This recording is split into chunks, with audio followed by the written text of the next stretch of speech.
Eccoci insieme, ben arrivati al nostro appuntamento. Come sempre siamo in diretta, lo ricordiamo, in collaborazione con l'ANCI Veneto. Allora, incominciamo un capitolo, una volta al mese circa, ma cercheremo di essere sicuramente più presenti, proprio per essere vicini ai comuni, vicini ai cittadini, e l'ANCI vuole cercare di mutuare le esigenze del territorio.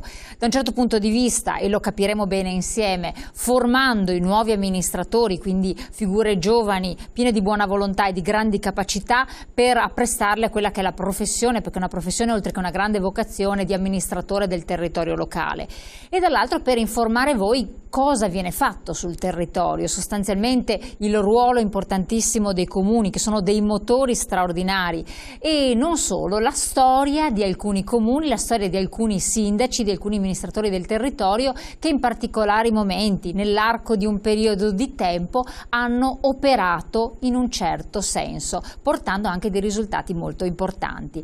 Sono delle pagine di storia del nostro territorio, dei nostri paesi, dei nostri comuni, storie di persone, quindi estremamente coinvolgenti. Il fatto che siano in diretta dà a voi la possibilità di portare delle impressioni, di fare delle osservazioni che servono all'ANCI, che sarebbe l'Associazione Nazionale dei Comuni Italiani del Veneto, naturalmente, per cercare di portare anche dei suggerimenti ai sindaci stessi. Quindi è importantissimo, come sempre, l'interazione e la vostra partecipazione. Protagonista con noi è il direttore dell'ANCI del Veneto, Dario Benara, grazie di essere qui con noi, con il quale inauguriamo questo capitolo di dialogo, questo fil rouge, questo filo diretto con i cittadini. Come nasce questa idea? Beh, intanto io ringrazio voi per l'ospitalità e per questo spazio che assicurate ai comuni, soprattutto qui rappresentati dalla loro associazione ANCI Veneto.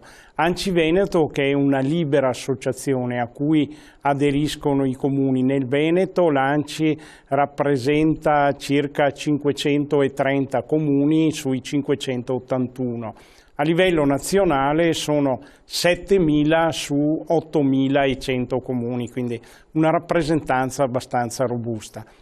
Come diceva lei, iniziamo oggi con uno dei momenti che noi abbiamo voluto lanciare mensilmente, la rubrica Un sindaco, un paese, una storia.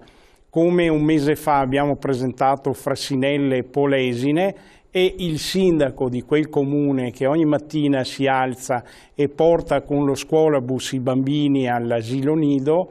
Così oggi presentiamo la storia della sindaca di Casalserugo, Elisa Venturini, che veramente è stata una protagonista 2 anni fa nella alluvione che c'è stata e che ha colpito nel suo paese oltre 600 famiglie.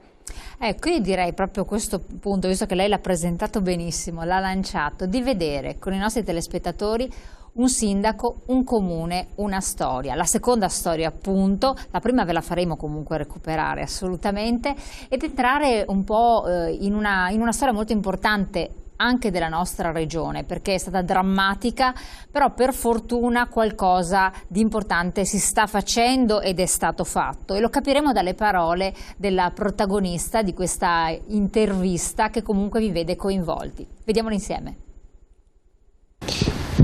Siamo a Casalserugo, 5.500 abitanti nella zona del Piovese. Questo è un comune dove più di un anno fa c'è stata una alluvione molto disastrosa che ha causato tantissimi danni.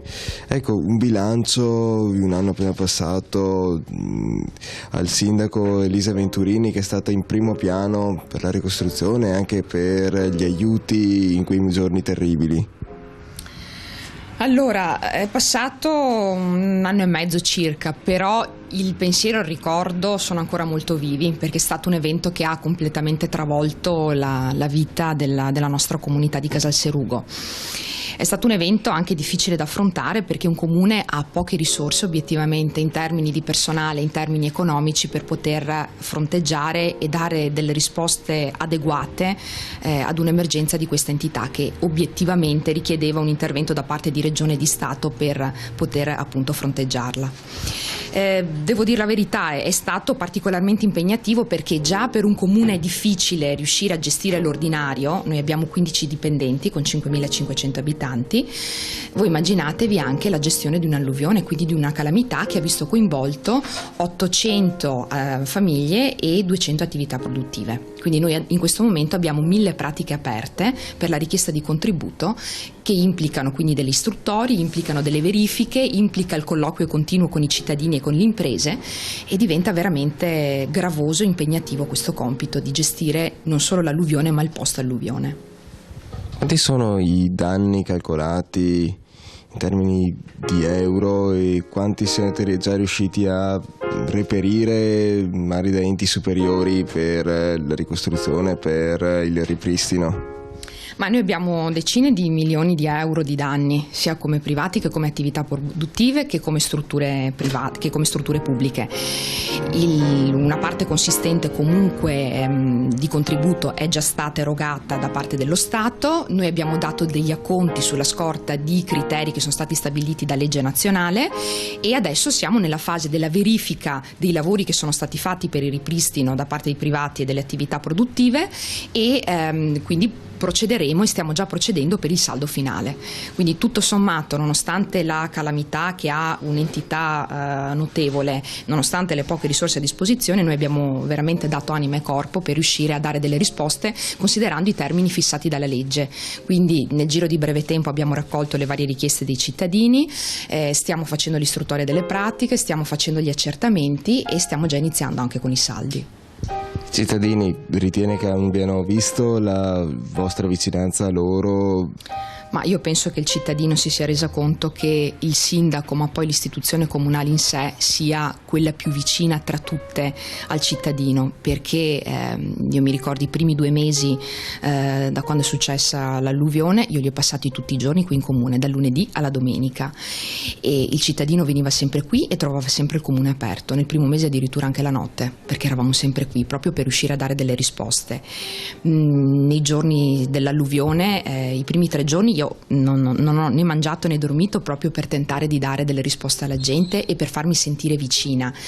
Infatti quello che io tentavo di fare era di raggiungere tutti i luoghi del comune dove potevo arrivare, perché in alcuni si accedeva solo con la barca e le barche ce le avevano solamente i vigili del fuoco, e quindi dove potevo arrivare io con la protezione civile arrivavo, se non altro per rendermi conto di com'era la situazione e per riuscire a dare anche un sostegno, un aiuto ai cittadini che avevano bisogno di vedere l'istituzione, perché poi l'unica istituzione presente è il comune, soprattutto in queste circostanze. Quindi io penso che comunque l'impegno, la buona volontà, la volontà di star vicino al cittadino, i cittadini di Casalserugo l'abbiano percepita. Dopo, con tutti i limiti che io posso avere e l'amministrazione può avere, con tutte le difficoltà che abbiamo incontrato, magari non siamo riusciti a soddisfare pienamente tutte le richieste, però la buona volontà c'era. Allora, questo è l'ufficio alluvione dove noi riceviamo i cittadini che sono appunto interessati dall'evento alluvionale. Qui i nostri tecnici si ritrovano e in mia presenza anche per svolgere tutte le attività che sono connesse al riconoscimento del contributo. All'interno di questi armadi noi abbiamo i faldoni. All'interno di ogni faldone noi abbiamo le pratiche delle varie famiglie alluvionate, come vi dicevo sono 800 più 200 attività produttive, e all'interno appunto di ogni singolo fascicolo, di ogni singola pratica c'è tutta la documentazione, quindi la loro richiesta di contributo, le dichiarazioni dei danni che hanno subito, le fatture che hanno presentato e che stanno presentando per i lavori che stanno svolgendo, il rendiconto da parte dei tecnici che stanno facendo l'accertamento presso le case, presso appunto le imprese, e dopo appunto noi avremo la testimonianza per ogni singola pratica di quanto viene erogato come contributo in base alle richieste fatte e all'accertamento da parte dei tecnici. E le richieste massime che avete riscontrato finora, i singoli cittadini? Allora andiamo da richieste sui 200.000 euro a poche centinaia di euro, a centinaia di migliaia di euro per quanto riguarda le attività produttive, a qualche migliaio di euro, quindi ci sono naturalmente le richieste più disparate, anche perché dipende da quanta acqua hanno avuto, per quanto tempo l'acqua è rimasta, che tipo di intervento sono riusciti a fare per comunque salvare le loro case, le loro aziende, quindi ogni storia è una storia a sé e quindi deve essere per questo valutata ed è questo l'impegno gravoso, cioè riuscire per ogni singolo caso a capire effettivamente di che cosa hanno bisogno e in che modo riuscire ad andare incontro. Poi ci può essere sempre il furbo di turno, allora noi quello che dobbiamo fare è cercare di capire chi è stato veramente danneggiato perché le risorse vadano a queste persone ed evitare appunto che ci siano delle irregolarità, però devo dire che in linea di massima noi abbiamo visto che ci sono state veramente persone danneggiate, anche perché obiettivamente il nostro comune è stato uno dei comuni più danneggiati in assoluto a livello veneto. Allora, fin dai primi momenti in cui si è verificato l'evento alluvionale, noi abbiamo aperto i battenti del comune proprio per riuscire a dare risposte continue ai cittadini e abbiamo creato una sorta di front office dove ogni cittadino arrivava per fare qualsiasi tipo di richiesta e noi cercavamo appunto di prodigarci proprio per capire come muoverci e per dare delle risposte. Fondamentale è stato l'intervento dei volontari, sto pensando alla protezione civile, agli scout e alle tantissime persone che sono venute a darci una mano non solo sul territorio vicino ai cittadini per ripulire le case, per aiutarli, ma anche qui in comune per lo svolgimento di tutte le attività di assistenza che sono state fatte. Ad un certo punto è sorta anche la necessità ad esempio della compilazione. Eccoci qua. Allora, riprendiamo dopo il filmato, che è una fase un po' interlocutoria. A questo proposito, la situazione del comune in questione, qual è attuale con le disponibilità economiche? Cioè, la sindaca Venturini, con tutta la buona volontà che ha dimostrato, riuscirà a ripristinare uno status quo ante oppure avrà grosse difficoltà? Perché abbiamo visto, lei ha parlato di aspetti psicologici anziché tecnici e quant'altro, però la situazione è stata veramente disastrosa, uno dei comuni più colpiti. Diciamo che questo è stato un evento straordinario a cui il comune ha dato una risposta straordinaria. Una buona parte di risorse sono arrivate e distribuite dai vari comuni. Devo dire che anch'io nel mio comune, io abito a Veggiano, in via Canova, dove a casa mia siamo andati sotto 1,20 centimetri, 1,30 di acqua, quindi ho vissuto personalmente anch'io il dramma del... Però qui i sindaci è veramente la grinta, qui abbiamo visto la Elisa, la sindaca, a parlarci di come ha superato questa emergenza e ci vuole la forza e la grinta dei sindaci, però oggi i sindaci hanno ben pochi strumenti. Esatto, quali sono gli strumenti che adesso... Patti di stabilità che tagliano immediatamente le gambe, non dobbiamo dimenticare che gli avanzi di amministrazione dei nostri municipi nel Veneto nel 2010 sono circa di 1,2 miliardi di euro e quei soldi non si possono spendere. Noi dobbiamo invece chiedere la modifica del patto di stabilità. Già qualcosa il Presidente del Consiglio l'ha enunciato, ha detto che l'Europa deve un attimo rivedere. Però alla fine chi distribuisce i soldi, chi li investe, sono i comuni. Non possiamo pensare che sia lo Stato a gestire ancora i soldi dei comuni, ma debbono assolutamente restare nei comuni, anche perché i nostri comuni, come dicevo prima, i fondi li hanno, avanzano ogni anno delle somme che poi rimangono là in tesoreria senza poi ultimamente anche a dare più nessun interesse, un interesse quasi irrisorio. Ecco, questo fa capire che con i provvedimenti che sono stati presi, che comunque vedono una tesoreria centrale dello Stato che andrà ad incassare, a riscuotere, a tenere, a detenere anche i soldi e tutto, si renderà più difficile anche un intervento diretto in casi tipo questi da parte del sindaco sul territorio, se non ha una disponibilità di risorse. Beh, certamente se il sindaco non dispone di risorse, con le risorse ordinarie del comune non si può dare una risposta. Bisogna invece ritornare, come dicevo poc'anzi, alla possibilità dei sindaci di investire investire in opere, in questi casi vanno rivisti gli argini dei fiumi che si sono rotti o straripati, bisogna investire e l'investimento non possono farlo altro che i comuni.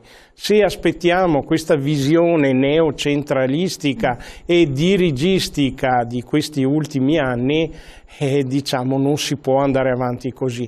Il cittadino si riconosce nel comune, nel sindaco ha il suo primo punto di riferimento istituzionale ed è importante che il sindaco abbia gli strumenti per farlo. Il prossimo 24 maggio, ma fate qualche cosa, il prossimo 24 maggio, e lo dico per la prima volta, non abbiamo ancora fatto comunicati, a Venezia, Campo Santa Margherita, nel pomeriggio, confluiranno gli 8.100 comuni italiani. Sarà una manifestazione importante, non contrapposti allo Stato, perché i comuni sono parte di quello Stato, ma istituzione che rivendica quello che prevede la Costituzione, titolo quinto, e poi le leggi a partire dalla 142. Che dice cosa? La 142 parlava molto di autonomia, il titolo quinto parla addirittura di federalismo e quindi noi dobbiamo pretendere l'attuazione di quelle leggi. Per rivendicare sostanzialmente dei diritti acquisiti. Diritti acquisiti. Quando un sindaco chiede ai suoi cittadini di versare una tassa e l'IMU è imposta municipale unica, quindi il cittadino pensa di versarla al comune, non è vero, perché poi quella tassa il cittadino la verserà allo Stato, il quale la invierà al comune, ma molti comuni mi dicono che arrivano sempre a conti negli ultimi anni, non arrivano mai i saldi sull'ICI e su altre cose. Quindi vuol dire che non ricevono neanche tutto quello che spetterebbe loro? Esatto, non ricevono tutto. Quindi è importante che l'IMU rimanga nelle casse comunali.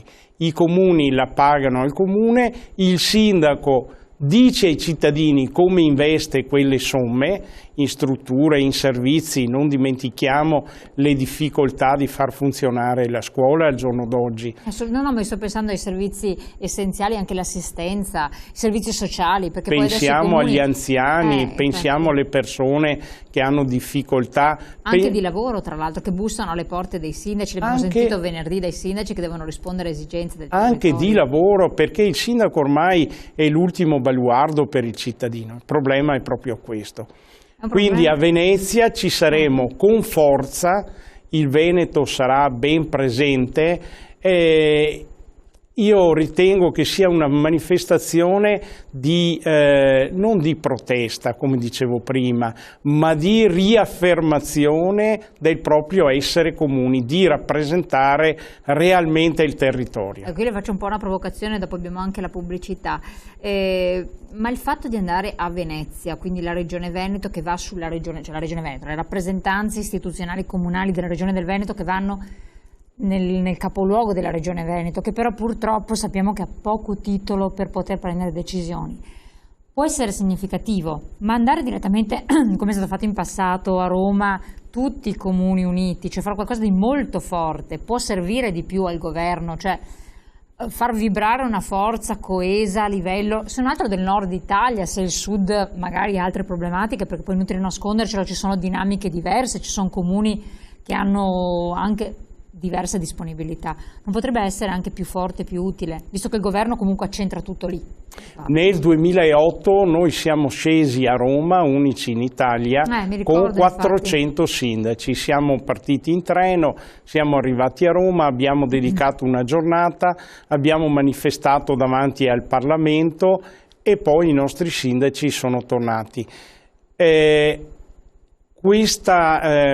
L'anno scorso abbiamo manifestato a Milano, quindi nord-ovest, quest'anno manifestiamo a Venezia, quindi è un coinvolgimento ancora più grande del territorio. Ecco quindi il senso di essere a Venezia il 24 maggio.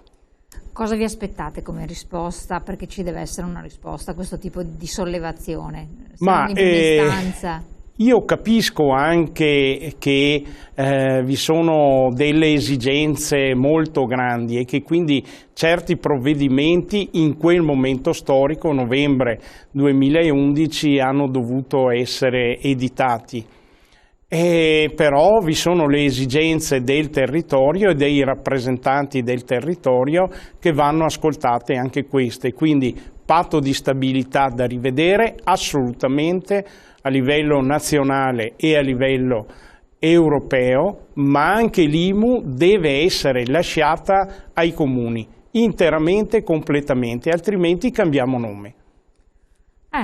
Questa è stata una bella provocazione. Che cosa ne pensate? Perché naturalmente se avete delle osservazioni da fare, so che poi sono cose anche abbastanza complesse, non così semplici, magari per chi le gestisce nella quotidianità ben le comprende, ne comprende anche la portata.